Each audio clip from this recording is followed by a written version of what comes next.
Abbas Araghchi says he held a phone call with British Foreign Secretary David Lammy to discuss the U.S. strikes on Iranian nuclear facilities. Araghchi said they exchanged views on the attack's implications for regional security and international law, while details of the conversation have not been released.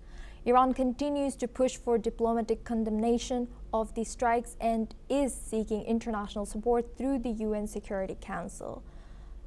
Now we go back to our discussion. Professor Zamir, what do you think of, is there still a chance for diplomacy here with US saying something else and Europe saying something else, including what Keir Starmer said and also what Macron said earlier today? Look, the party, which is the United States and the Western governments, they are not to be there to be trusted, right? And history has shown that time and again. The attack took place on Wednesday, on Friday morning, 3 o'clock, and on Wednesday they had a meeting, and they were supposed to meet back again on Sunday, with the promise of the meetings are going very well, and we need to discuss and we need to bring about a diplomatic solution. And what they did on Friday morning was they attacked the country with whom they said everything is going fine and we are discussing with them.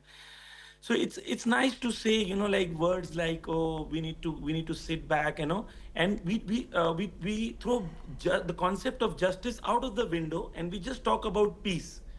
I don't think that's actually how it should work.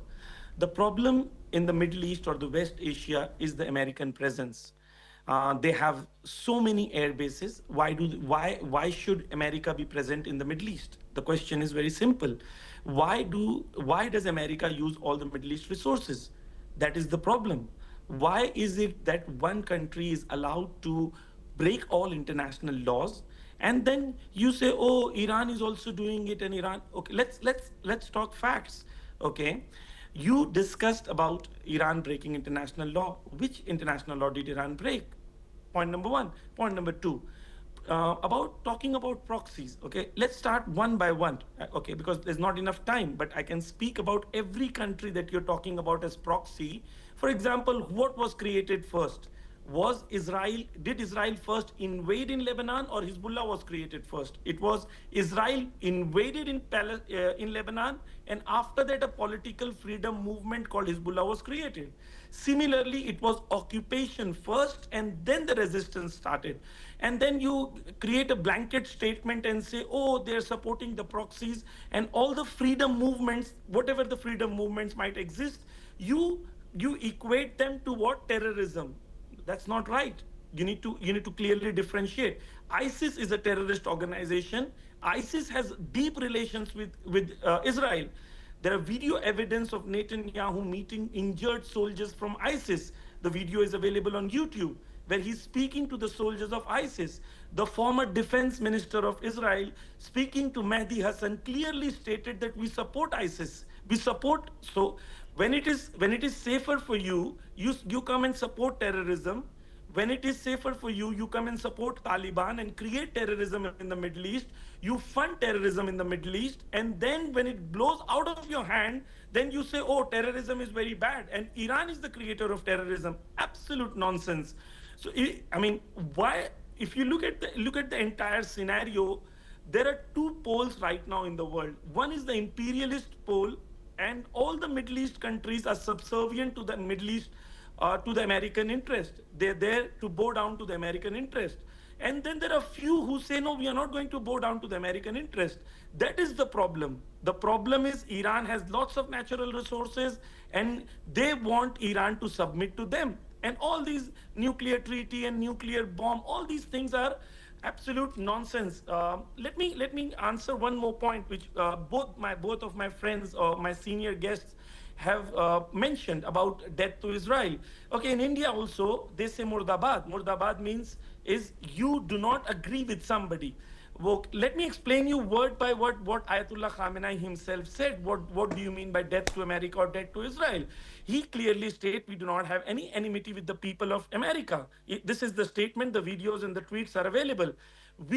When we say death to America, it means death or end to such hegemonic powers who want to control the world and who are creating a lot of problems in the world. Iraq war is because of US, Taliban war is, Afghan war is because of US, Syria war is because of US, Libya war is because of US. If you look at US and the problems that it has created throughout the world, anybody would say such a hegemonic power should end. So it doesn't mean that they want the destruction of everybody. It's absolutely very naive way to think that way. And secondly, talking about Israel and the hatred of Jews and all these kind of things which are promoted by the Western propagandists, let me make it very clear. Professor, Just 30 seconds, I'll complete. 30 seconds. Please stay Iran on the is the topic. second. Iran is the second largest Jewish population in the West Asia or the Middle East. Okay, so Iran, there is ministers of parliament who are Jews. There were powerful positions given to Jews inside Iran. So it's not true that Iran is against Jews. No, Iran is against Israel because Israel is an occupier and Iran believes Palestine should be free. That is the real problem.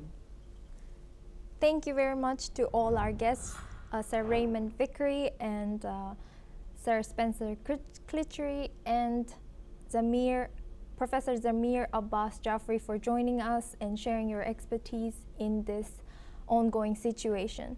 Now we move on to our next news. According to Commander-in-Chief Oleksandr Syrskyi, Ukraine's strategic long-range strikes have resulted in over $1.3 billion in direct damage to Russia's industrial and energy sectors this year.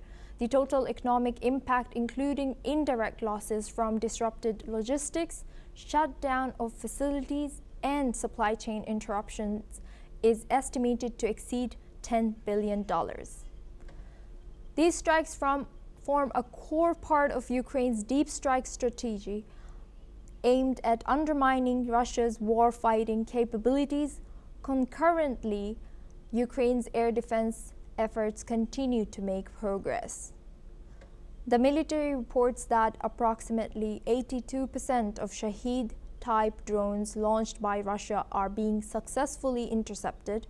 However, Ukrainian officials emphasize the need for additional surface-to-air missile systems to strengthen defenses against ongoing drone and missile threats, targeting critical infrastructure and civilian areas.